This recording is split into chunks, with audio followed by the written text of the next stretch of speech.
നോക്കിയാലോ. ഒന്നാമത്തെ ചോദ്യം, കേരളത്തിലെ ഏറ്റവും നീളം കൂടിയ നദി. കേരളത്തിലെ ഏറ്റവും നീളം കൂടിയ നദി എല്ലാവർക്കും അറിയാം. ഏതാണ് കേരളത്തിലെ ഏറ്റവും നീളം കൂടിയ നദി? ഓപ്ഷൻ ബി പെരിയാർ ആണ് അല്ലെ. പെരിയാർ ആണ് കേരളത്തിലെ ഏറ്റവും നീളം കൂടിയ നദി. പെരിയാറിന്റെ നീളം എത്രയാണ്? 244 കിലോമീറ്റർ ആണ് പെരിയാറിന്റെ നീളം. ഇനി കേരളത്തിന്റെ ജീവരേഖ എന്നറിയപ്പെടുന്നതും പെരിയാറാണ്. അടുത്ത ചോദ്യം നോക്കാം. രണ്ടാമത്തെ ചോദ്യം, നെഹ്റു ട്രോഫി വള്ളംകളി നടക്കുന്നത് ഏത് കായലിലാണ്? ചോദ്യം എന്താണ്? നെഹ്റു ട്രോഫി വള്ളംകളി നടക്കുന്നത് ഏത് കായലിലാണ്? ഓപ്ഷൻ സി ആണ് പുന്നമട കായലാണ് അല്ലെ. വേമ്പനാട്ട് കായല് കുട്ടനാട്ടിൽ അറിയപ്പെടുന്നത് പുന്നമട കായൽ എന്നാണ്. അപ്പൊ വേമ്പനാട്ടിന്റെ ഭാഗമായ പുന്നമട കായലിലാണ് എന്ത് നടക്കുന്നത്? നെഹ്റു ട്രോഫി വള്ളംകളി നടക്കുന്നത്. മൂന്നാമത്തെ ചോദ്യം, തന്നിരിക്കുന്നവയിൽ നിന്നും പടിഞ്ഞാറോട്ട് ഒഴുകുന്ന നദി കണ്ടെത്തുക. പടിഞ്ഞാറോട്ട് ഒഴുകുന്ന നദിയാണ് ചോദിച്ചിട്ടുള്ളത്. ഉത്തരം ഓപ്ഷൻ ഡി പെരിയാർ ആണ് പടിഞ്ഞാറോട്ട് ഒഴുകുന്ന നദി. ബാക്കി കബനി, ഭവാനി, പാമ്പാർ ഇത് മൂന്നുമാണ് കേരളത്തിന്റെ കിഴക്കോട്ട് ഒഴുകുന്ന 3 നദികൾ അല്ലെ. കേരളത്തിലെ ആകെ എത്ര നദികളാണുള്ളത്? 44 നദികൾ. അടുത്ത ചോദ്യം നോക്കാം. കേരളത്തിലെ മനുഷ്യനിർമ്മിത തടാകം ഏതാണ്? കേരളത്തിലെ മനുഷ്യനിർമ്മിത തടാകം ഏതാണ്? ഓപ്ഷൻ ബി ആണ് മാനാഞ്ചിറ തടാകം. മാനാഞ്ചിറ തടാകമാണ് കേരളത്തിലെ മനുഷ്യനിർമ്മിത തടാകം. ഏത് ജില്ലയിലാണ് മാനാഞ്ചിറ തടാകം സ്ഥിതി ചെയ്യുന്നത്? കോഴിക്കോട് ജില്ലയിലാണ് കേട്ടോ. അഞ്ചാമത്തെ ചോദ്യം, ദക്ഷിണ ഭാഗീരഥി എന്നറിയപ്പെടുന്ന നദി ഏതാണ്? ദക്ഷിണ ഭാഗീരഥി എന്നറിയപ്പെടുന്ന നദി ഏതാണ്? പമ്പയാണ് ദക്ഷിണ ഭാഗീരഥി എന്നറിയപ്പെടുന്ന നദി. കേരളത്തിലെ 3ാമത്തെ നീളം കൂടിയ നദിയാണ് എവിടെ നിന്നാണ് പമ്പാ നദി ഉത്ഭവിക്കുന്നത്? പുളിച്ചിമല, ഇടുക്കി ജില്ലയിലെ പുളിച്ചിമലയിൽ നിന്ന് ഉത്ഭവിച്ച് വേമ്പനാട്ട് കായലിൽ പതിക്കുന്ന നദിയാണ് പമ്പാ നദി. അപ്പൊ പമ്പാ നദിയുടെ പതന സ്ഥലം ഏതാണെന്നും PSC നേരത്തെ ചോദിച്ചിട്ടുണ്ട്. ആറാമത്തെ ചോദ്യം, കേരളത്തിലെ ഏറ്റവും വലിയ കായൽ ഏതാണ്? കേരളത്തിലെ ഏറ്റവും വലിയ കായൽ ഏതാണ്? ഓപ്ഷൻ ബി ആണ് വേമ്പനാട്ട് കായലാണ് കേരളത്തിലെ ഏറ്റവും വലിയ കായൽ. ചെറുതും വലുതുമായ എത്ര കായലുകളാണ് നമുക്കുള്ളത്? ചെറുതും വലുതുമായ 34 കായലുകളാണ് കേരളത്തിലുള്ളത്. അതിൽ ഏറ്റവും വലിയ കായൽ ഏതാണ്? വേമ്പനാട്ട് കായലാണ്. അടുത്ത ചോദ്യം, കേരളത്തിലെ ആദ്യത്തെ ജലവൈദ്യുത പദ്ധതിയായ പള്ളിവാസൽ ഏത് നദിയിലാണ്? കേരളത്തിലെ ആദ്യത്തെ ജലവൈദ്യുത പദ്ധതി. അപ്പൊ കേരളത്തിലെ ആദ്യത്തെ ജലവൈദ്യുത പദ്ധതി ഏതാണ്? പള്ളിവാസലാണ്. പള്ളിവാസൽ ഏത് നദിയിലാണ്? ഓപ്ഷൻ എ ആണ് മുതിരപ്പുഴ നദിയിലാണ് പള്ളിവാസൽ പദ്ധതി സ്ഥിതി ചെയ്യുന്നത്. അടുത്ത ചോദ്യം, കേരളത്തിലെ കിഴക്കോട്ടൊഴുകുന്ന നദി ഏതാണ്? കേരളത്തിലെ കിഴക്കോട്ടൊഴുകുന്ന നദി ഏതാണ്? ഏതാണ് കിഴക്കോട്ടൊഴുകുന്ന നദി? കൂട്ടത്തില് ഓപ്ഷൻ സി പാമ്പാറാണ് കിഴക്കോട്ടൊഴുകുന്ന നദി. ബാക്കി 3ഉം പടിഞ്ഞാറോട്ട് ഒഴുകുന്ന നദികളാണ്. എത്ര നദികളാണ് പടിഞ്ഞാറോട്ട് ഒഴുകുന്നത്? 41 നദികൾ അല്ലേ. 9ാമത്തെ ചോദ്യം, എറണാകുളം, ആലപ്പുഴ, കോട്ടയം എന്നീ ജില്ലകളിലായി വ്യാപിച്ചു കിടക്കുന്ന കേരളത്തിലെ കായൽ ഏതാണ്? എറണാകുളം, ആലപ്പുഴ, കോട്ടയം എന്നീ 3 ജില്ലകളിലായിട്ട് വ്യാപിച്ചു കിടക്കുന്ന കേരളത്തിലെ കായൽ ഏതാണ്?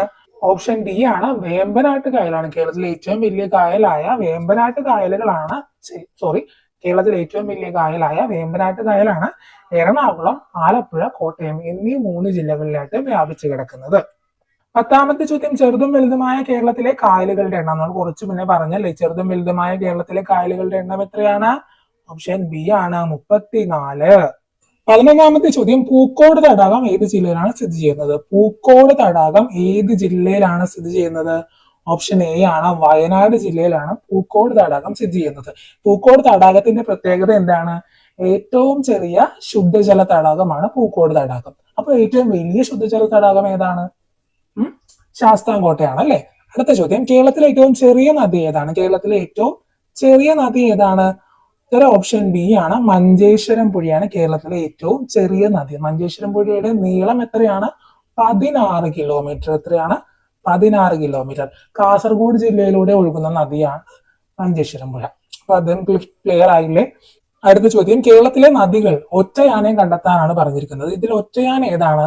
ഓപ്ഷൻ സി ആണ് നെയ്യാറാണ് ഒറ്റയാൻ വരുന്നത്. നെയ്യാർ എന്ന് പറയുന്നത് തിരുവനന്തപുരം ജില്ലയിൽ കൂടെ ഒഴുകുന്ന നദിയാണ്. ബാക്കി 3 നദികൾ, അതായത് മഞ്ചേശ്വരം പുഴ, ഉപ്പള, അൻഷിറിയ ഇത് 3ഉം കാസർഗോഡ് ജില്ലയിൽ നദിയും കായലുമാണ്. അടുത്ത ചോദ്യം, കേരളത്തിലെ നദികളെ സംബന്ധിച്ച് ശരിയായത് കണ്ടെത്താനാണ് പറഞ്ഞിട്ടുള്ളത്. ഏതാണ് ശരിയായതാണ് ചോദിച്ചിട്ടുള്ളത്? പമ്പാ നദി കിഴക്കോട്ടാണോ? അല്ല, തെറ്റാണ്. പാമ്പാറ് പടിഞ്ഞാറോട്ടാണോ?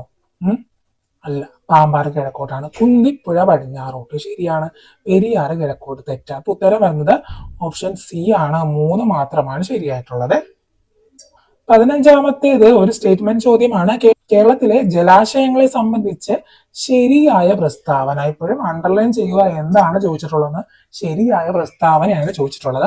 അഷ്ടമുടി കായൽ കേരളത്തിലെ കായലുകളിലേക്കുള്ള കവാടം എന്നറിയപ്പെടുന്നു. ശരിയാണ്. ഏറ്റവും വലിയ ശുദ്ധജല തടാകമാണ് ശാസ്താംകോട്ട. ശരിയാണ്. വേമ്പനാട്ട് കായൽ ആലപ്പുഴ, എറണാകുളം, കോട്ടയം എന്നീ ജില്ലകളിലായി വ്യാപിച്ചു കിടക്കുന്നു. അതും ശരിയാണ്. അപ്പൊ ഉത്തരം വരുന്നത് ഓപ്ഷൻ ഡി ആണ്. എല്ലാം ശരിയാണ്.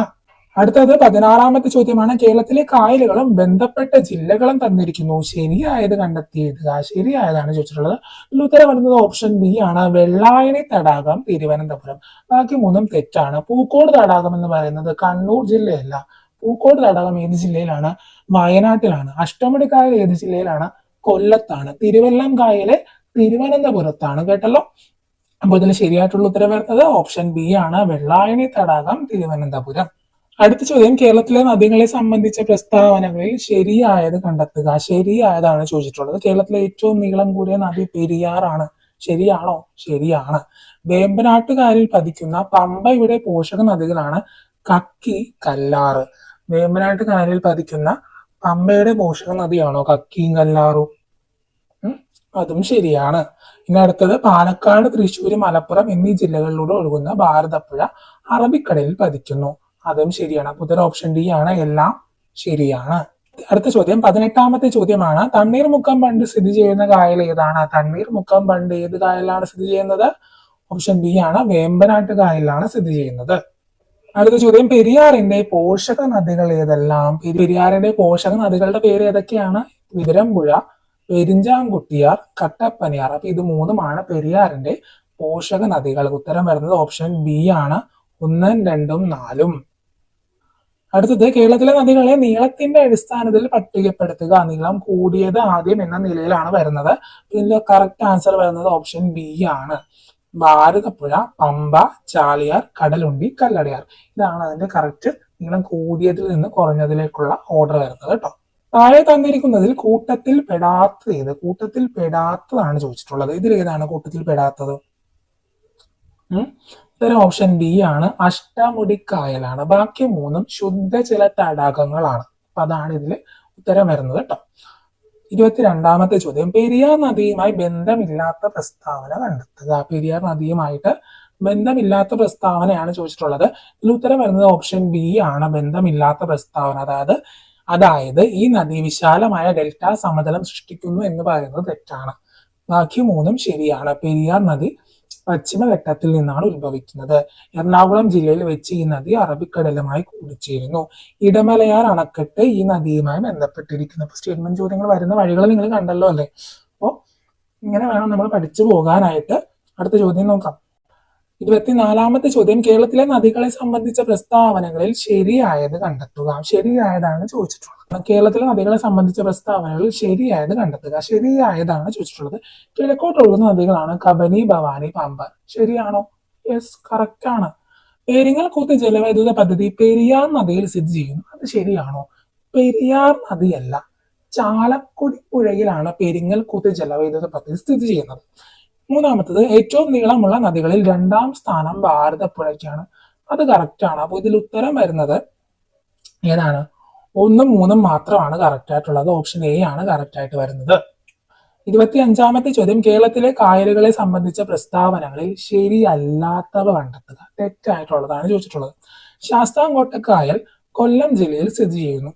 അത് ശാസ്താംകോട്ടയുമായിട്ട് ബന്ധപ്പെട്ട് ശരിയായിട്ടുള്ള പ്രസ്താവനയാണ്. നമുക്ക് വേണ്ടത് ശരിയല്ലാത്ത പ്രസ്താവനയാണ്.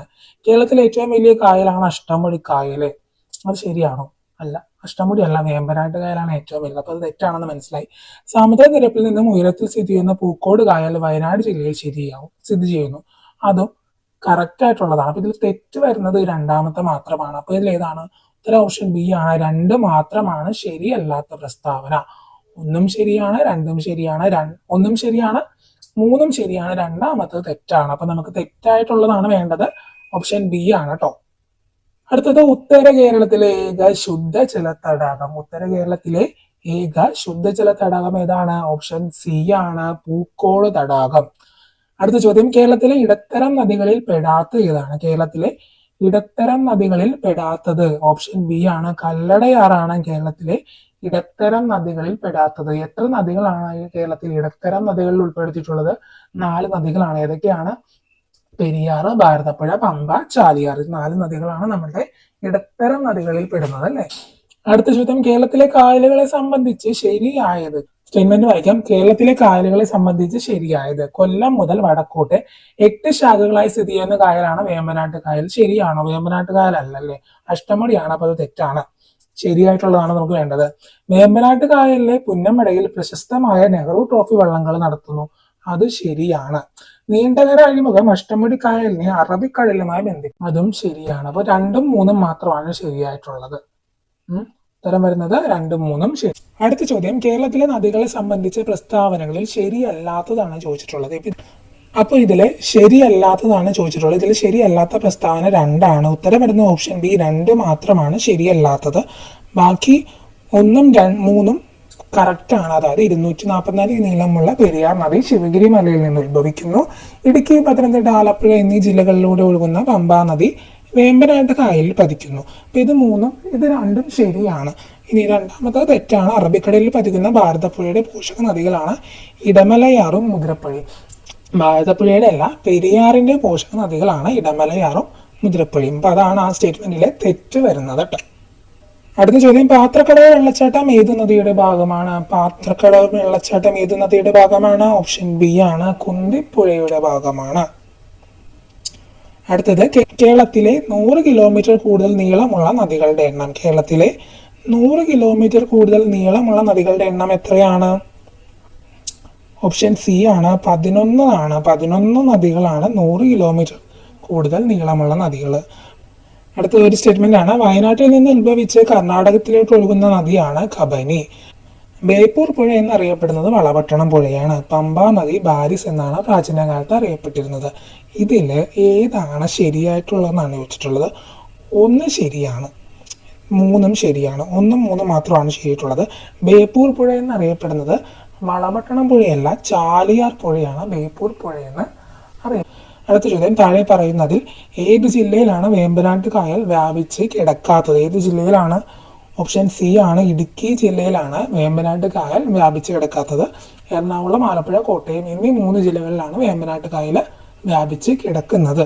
അടുത്തത്, കേരളത്തിലെ കിഴക്കോട്ട് ഒഴുകുന്ന നദിയായ ഭവാനി ഏത് നദിയുടെ പോഷക നദിയാണ്? കേരളത്തിലെ കിഴക്കോട്ട് ഒഴുകുന്ന നദിയായ ഭവാനി നദി ഏത് നദിയുടെ പോഷക നദിയാണ്? ഓപ്ഷൻ എ ആണ്, കാവേരി നദിയുടെ പോഷക നദിയാണ് ഭവാനി. അടുത്ത ചോദ്യം, പ്രാചീന കാലത്ത് ചൂർണി എന്നറിയപ്പെട്ടിരുന്ന നദി. പ്രാചീന കാലത്ത് ചൂർണി എന്നറിയപ്പെട്ട നദി ഏതാണ്? ഉത്തരം ഓപ്ഷൻ ബി ആണ്, പെരിയാറാണ്. പെരിയാറാണ് പ്രാചീന കാലത്ത് ചൂർണി എന്നറിയപ്പെട്ടിരുന്ന നദി. അടുത്തത്, അയ്യങ്കാളി ട്രോഫി വള്ളംകളി നടക്കുന്ന കേരളത്തിലെ കായൽ ഏതാണ്? അയ്യങ്കാളി ട്രോഫി വള്ളംകളി നടക്കുന്ന കേരളത്തിലെ കായൽ ഏതാണ്? ഓപ്ഷൻ ബി ആണ്, വെള്ളായണി കായലിലാണ് അയ്യങ്കാളി ട്രോഫി വള്ളംകളി നടക്കുന്നത്. അടുത്ത ചോദ്യം, കേരളത്തിലെ നദികളും അവയുടെ ഉത്ഭവസ്ഥാനവും മനസ്സിലാക്കി ശരിയായ ജോഡി കണ്ടെത്തുക. ശരിയായ ജോഡിയാണ് ചോദിച്ചിട്ടുള്ളത്. ഇപ്പൊ നോക്കിയാലോ, പമ്പാ നദി പുളിച്ചി മലയിൽ നിന്നും ശരിയാണ്. ചാലക്കുടി പുഴ ആനമലയിൽ നിന്ന്, അത് ശരിയാണ്. അച്ചൻകോവിലാർ പമ്പാ നദി എന്നാണ് എഴുതിയേക്കുന്നത്, അത് തെറ്റാണ്. അച്ചൻകോവിലാർ എവിടെ നിന്നാണ്? അച്ചൻകോവിലാറ് പശ്ചിമഘട്ടത്തിലെ പശുമലക്കുന്നിൽ നിന്നാണ് ഉത്ഭവിക്കുന്നത്. അപ്പൊ അതിൽ 1ഉം 2ഉം മാത്രമാണ് ശരിയായിട്ടുള്ളത്. 41ാമത്തെ ചോദ്യം, ശാസ്താംകോട്ട തടാകം സ്ഥിതി ചെയ്യുന്ന ജില്ല ഏതാണ്? എവിടെയാണ് ശാസ്താംകോട്ട തടാകം സ്ഥിതി ചെയ്യുന്നത്? ഓപ്ഷൻ സി ആണ്, കൊല്ലം ജില്ലയിലാണ്. അടുത്തത്, ഭാരതപ്പുഴയുടെ ഉത്ഭവസ്ഥാനം ഏതാണ്? ഭാരതപ്പുഴയുടെ ഉത്ഭവസ്ഥാനം എവിടെയാണ്? ആനമല നിരയിലെ പോത്തന്നൂരിനടുത്ത് നിന്നാണ് ഭാരതപ്പുഴ ഉത്ഭവിക്കുന്നത്. അടുത്ത ചോദ്യം നോക്കാം, കേരളത്തിലെ പടിഞ്ഞാറോട്ട് ഒഴുകുന്ന നദികളുടെ എണ്ണം എത്രയാണ്? കേരളത്തിൽ എത്ര നദികളാണ് പടിഞ്ഞാറോട്ട് ഒഴുകുന്നത്? 41 അല്ലേ. അടുത്ത ചോദ്യം, പാലക്കാട് ചുരത്തിലൂടെ ഒഴുകുന്ന നദി ഏതാണ്? ഏത് ചുരത്തിലൂടെയാണ്? പാലക്കാട് ചുരത്തിലൂടെ ഒഴുകുന്ന നദി ഏതാണ്? ഓപ്ഷൻ ബി ആണ്, ഭാരതപ്പുഴയാണ് പാലക്കാട് ചുരത്തിലൂടെ ഒഴുകുന്ന നദി. ലാസ്റ്റ് ചോദ്യം നോക്കിയാലോ, ഭാരതപ്പുഴയെ വെള്ളിയാങ്കോട്ട് കായലുമായി ബന്ധിപ്പിക്കുന്നത്. ഭാരതപ്പുഴയെ വെള്ളിയാങ്കോട്ട് കായലുമായി ബന്ധിപ്പിക്കുന്നത് ഓപ്ഷൻ ബി ആണ്, പൊന്നാനി കനാൽ. പൊന്നാനി കനാലാണ് ഭാരതപ്പുഴയെ വെള്ളിയാങ്കോട്ട് കായലുമായി ബന്ധിപ്പിക്കുന്നത്.